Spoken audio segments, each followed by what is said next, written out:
욥기 34장 31절 읽고 35장까지 자막을 첨부해서 저와 여러분이 한 절씩 교독합니다. 욥기 34장 31절 제가 읽고 여러분은 35장 2절 읽으시면 되겠습니다. 제가 먼저 읽습니다. 그대가 하나님께 아뢰기를 내가 죄를 지었사오니 다시는 범죄하지 아니하겠나이다. 35장 2절 그대는 이것을 합당하게 여기느냐? 그대는 그대의 의가 하나님께로부터 왔다는 말이냐? 6절 그대가 범죄한들 하나님께 무슨 영향이 있겠으며 그대의 악행이 가득한들 하나님께 무슨 상관이 있겠으며 13절입니다. 헛된 것은 하나님이 결코 듣지 아니하시며 전능자가 돌아보지 아니하심이라. 아멘. 인간의 의와 무관하신 하나님, 물음표 라는 제목으로 욥기 34장 31절에서 35장 16절 말씀 가지고 함께 말씀 나누기 원합니다. 우리가 읽는 오늘 35장 본문은 엘리후의 세 번째 연설입니다. 인간의 의와 불의가 미칠 수 없는 하나님의 초월성에 대해서 욥을 반박하는 내용이죠. 우리가 아무리 의롭고 우리가 아무리 불의한들 그건 하나님하고 상관없다. 하나님 그걸 초월해 계신다. 이렇게 말씀하고 그런 말씀으로 엘리후가 욥을 비난하고 있는 것이죠. 그럼 오늘 이 본문을 통해서 우리에게 주시는 교훈이 무엇입니까? 31절입니다. 욥기 34장 30. 그대가 하나님께 아뢰기를 내가 죄를 지었사오니 다시는 범죄하지 아니하겠나이다. 엘리후는 욥이 하나님께 징계받는 것을 인정하고 자기 죄를 회개하면 문제가 해결될 것이다. 그래서 31절 32절에 하나님 앞에 죄를 아뢰라. 그렇게 지금 막 권면하고 있는 거죠. 그런데도 욥은 자신의 의로움을 따라 하나님이 자기에게 대우해 주셔야 된다고 지금 하나님의 판결을 거부한다고 이 엘리후는 말하고 있는 것이죠. 밖에서 통나라 팡나라 하는 거죠. 하나님은 이미 욥을 인정하셨고 욥을 축복하셨는데 그것도 모르면서 하나님이 그냥 욥을 시험하기 위해서 주신 것인데 그걸 모르는 거죠. 그런 욥을 엘리후는 끝까지 뭐라고 합니까? 36절에 그러면 너 회개하지 말고 그럼 끝까지 고난받아 저주하고 있습니다.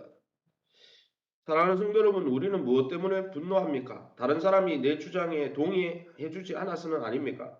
엘리후는 하나님을 모독했다고 그래서 막 분노하는 것처럼 의분을 표하고 있지만 사실은 자기들이 이야기하는 대로 뿌린 대로 거두니까 너가 고난받는 거 보니까 너 죄지어서다. 회개해야 된다. 이렇게 말하니까 욥은 안 맞거든요. 그 말이. 그래서 아니야 나 그런 거 아니야 하니까 자기들 주장에 동의하지 않는다고 지금 화내는 거예요. 그래서 사랑하는 성도로 우리가 잘 돌아봐야 됩니다. 우리가 다른 사람에게 분노할 때 내 의견이 꼭 진리인 양 내가 이야기했는데 동의해 주지 않아서 그 사람들이 나를 따라주지 않아서 화내는 거라면 우리 자신을 돌아봐야 되는 거예요. 우리도 틀릴 수 있고 우리가 진리가 아니에요.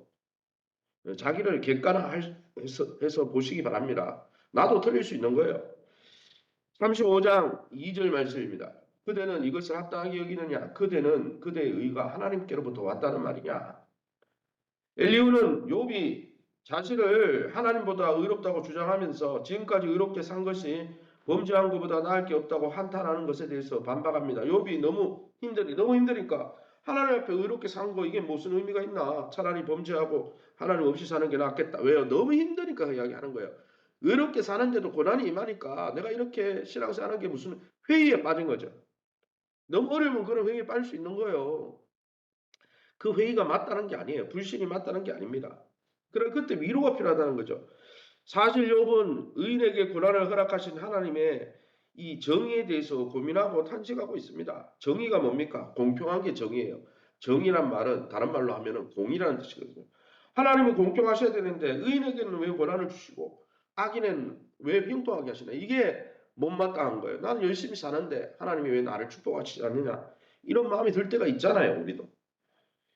욥의 말에 대한 그런데 엘리후는 이런 욥의 말에 대해서 비난의 근거로 하나님의 초월성에 호소한다는 거예요. 하나님 가지고 또 욕한다는 거예요. 하나님에 대한 신앙을 가지고 욥을 비난하고 있다는 것이죠. 그러면 엘리후의 말대로 하면 하나님은 어떤 분입니까? 6절이죠. 35장 6절. 그대가 범죄한들 하나님께 무슨 영향이 있겠으며 그대의 악행이 가득한들 하나님께 무슨 상관이 있겠냐.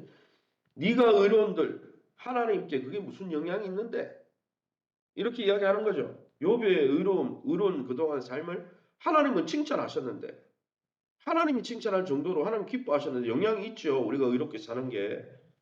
엘리후는 인간의 의로움이나 죄악이 어떤 영향도 미치지 못할 만큼 하나님은 초월해 계신다. 그 말도 맞죠. 하나님은 초월해 계시죠. 하나님은 원래 의로우신 분이고, 하나님은 우리가 의롭다고 하나님은 의로워지고, 하나님이 우리가 악하다고 하나님은 악의 영향을 받는 분은 아닙니다. 하지만 하나님은 욥의 의로움에 대해서 어떻게 하셨습니까? 1장 8절과 2장 3절에 보면 참으로 기뻐하셨던 하나님이에요. 사단에게 자랑하기 원하셨던 하나님입니다. 이것을 통해서 볼 때 우리의 의로움이 하나님의 의로움이 영향을 주는 건 아니지만 우리의 의로움을 통해서 하나님의 기쁨이 된다는 거죠. 영향이 없는 게 아니죠. 의롭게 살아야 되죠. 하나님의 의로운 통치는 우리의 의와 밀접한 관련이 있는 겁니다. 우리가 하나님에 의해 줄이고 목말라야 하는 것이죠. 그래서 산상팔복에 보면은 하나님에 의해 줄이고 목마른 자가 복이 있다 그랬잖아요. 하나님은 의로운 하나님인데 그 의를 닮아가는 게 하나님의 기쁨이라는 거예요.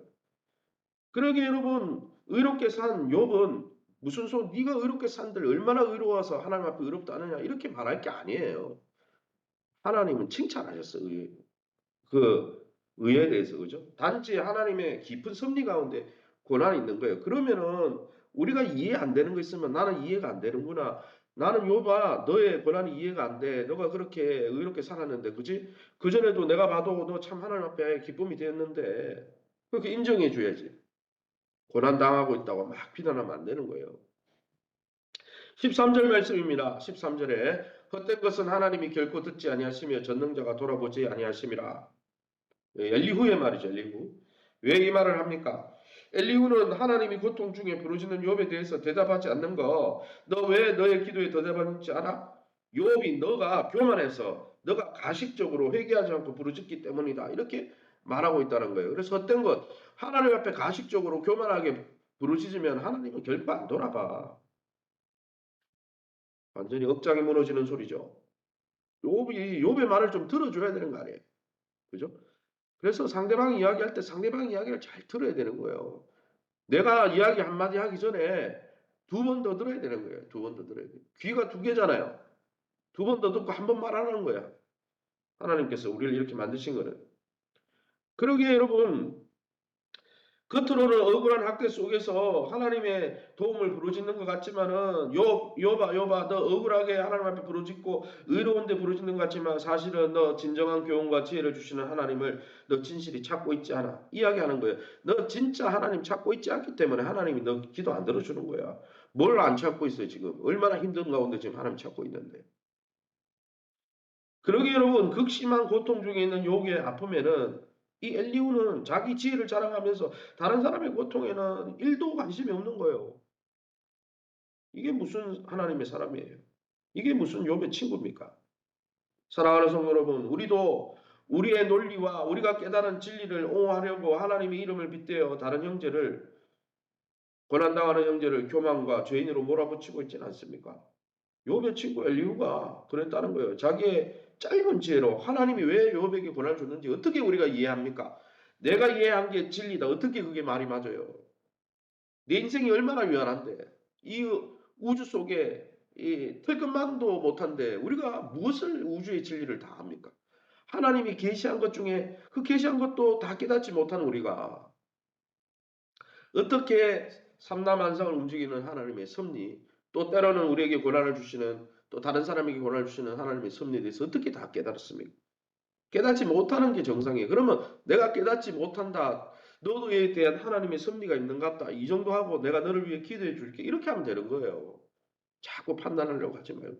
우리는 자꾸 우리 안에 지적질하고 가르치려고 그러고 판단하려고 하는 마음이 많아요. 듣고 이해해주고 공감해 주려고 하지 않고. 자꾸 우리가 뭐 하나님이 된 것처럼 그걸 버려야 되는 거예요. 그건 신앙인이 가져야 될 자세가 아니에요. 그건 하나님이 하셔야 될 일이에요. 그렇게 사랑하는 성도 여러분, 저와 여러분은 날마다 하나님의 그 거룩하심과 광대하심 앞에서 우리의 자신의 티끌만한 우리의 자신의 지혜로 모든 것을 안다고 착각하고 자만하고 그래서 다른 사람을 판단하는 자가 아니라 하나님의 그 광대하심 앞에 겸손히 무릎 꿇고 하나님 이 고난과 하나님의 지혜 뜻이 무엇입니까? 겸손히 욥처럼 부르짖을 뿐 아니라 욥과 같이 고난당하는 자들에게 그 사람의 마음을 입어주면서 참 힘들겠다. 내가 너를 위해서 기도할게. 너에 대한 하나님의 섭리가 무엇인지 알지 못하지만 너가 잘 되기를 원한다. 축복해주고 사랑해줄 수 있는 저와 여러분 다 될 수 있기를 예수님의 이름으로 축원합니다. 시간 우리 합심해서 기도합니다. 하나님 나라와 하나님의 의에 민감한 우리 교회가 될 수 있도록 욥은 하나님 앞에 의롭게 살았습니다. 칭찬받았어요. 우리도 우리 자신도 때로는 하나님의 뜻대로 사는데도 우리의 삶 속에 세상에서 형통함이 없어도 세상이 인정 안 해주면 어때요? 하나님 인정하시면 되지. 하나님 정말 하나님이 우리의 삶을 인정하시는 우리가 하나님의 기쁨이 되길 원합니다. 그런 마음으로 또 궁극적으로 우리를 축복하신 하나님을 믿음으로 나아갈 수 있도록 환난과 어려움 속에 하나님의 선하심을 잊지 않고 하나님의 신실한 약속을 인내함으로 하나님의 때에 이루입니다. 하나님의 때까지 기다리며 우리의 때가 아니라 하나님의 때에 이룰 것을 믿음으로 바라볼 수 있도록 교회가 내적으로 잘 재건될 수 있도록 세우신 교회와 좋은 관계를 맺고 교회 안에서 함께 협력해서 성경에 갈 수 있도록 전성을 집사님의 한우들을 위해서 우리 합심해서 통성으로 기도합니다. 주여 하나님 아버지 은혜 감사합니다. 정말 욥이 하나님 앞에 의롭게 산 것이 엘리후의 말처럼 하나님 네가 의롭다 한들 그게 무슨 하나님과 소용 있냐가 아니라 하나님은 우리가 의롭게 살 때 욥을 칭찬하셨던 것처럼 하나님이 기뻐하시고 우리를 자랑하심을 우리가 기억하게 도와시고 우리가 의롭게 살게 하기 위해서 의의 옷을 그리스도 예수 그리스도를 십자가에 희생시키시기 위해서 성탄절에 보내주시고 죽게 하시고 부활하게 하시고 그의 의의 옷을 우리에게 입혀주시고 너는 의인이라 칭하여 주셔서 감사합니다. 이제는 의인이라 칭함받았으니 하나님의 그 부름 앞에 떳떳하게 우리도 의로운 모습으로 하나님 앞에 정결한 모습으로 살아가기도 하시고 세상이 때로 이해해 주지 못해도 우리가 이렇게 살아감에도 세상 가운데 때로는 형통하지 못해도 하나님이 알고 계시는 그 하나님 뜻대로 이루어질 것을 믿음으로 계속 의로운 삶을 살아갈 수 있도록 축복해 주옵소서. 환난과 어려움 속에 있는 우리 성도님들 하나님의 선하심과 인자하심을 믿음으로 붙들게 도와주시고 하나님의 전능하심을 붙들고 하나님의 약속이 분명히 하나님의 때에 이루어질 것을 붙들고 아직 하나님의 때가 되지 않았구나 믿음으로 바라보며 인내하면서 하나님 기다리고 하나님의 선하심을 바라볼 수 있도록 영안을 열어 주옵소서. 교회가 영적으로 잘 재건되게 도와주옵소서. 2024년 하나님의 나라를 이 땅에서 풍성히 누리고 선포하는 우리 교회가 될 수 있도록 축복하여 주옵소서. 세우신 교회와 좋은 관계를 맺게 하시고 교회 안에서 함께 하나님 공동체를 이루어서 믿음이 자라고 건강과 기업과 자녀들의 문제가 회복되게 도와주시되 우리 귀한 자녀 세대까지 믿음 있게 승리할 수 있도록 축복해 주옵소서. 우리 전성원 집사님 긍휼히 여겨주시고 하나님 아버지 치유하여 주시며 또 우리 집사님의 가정을 긍휼히 여겨 주옵소서. 천국 소망 붙들고 믿음으로 승리할 수 있게 도와주옵소서. 하나님의 지켜주옵소서. 특별히 하나님 이외에도 연세만 권사님 집사님들 오늘 또 예배하는 모든 성도님들 저들의 기도 점기에 하나님 긍휼을 베풀어 주옵소서. 모든 영광 하나님께 돌려드리며 예수 이름으로 기도합니다. 아멘.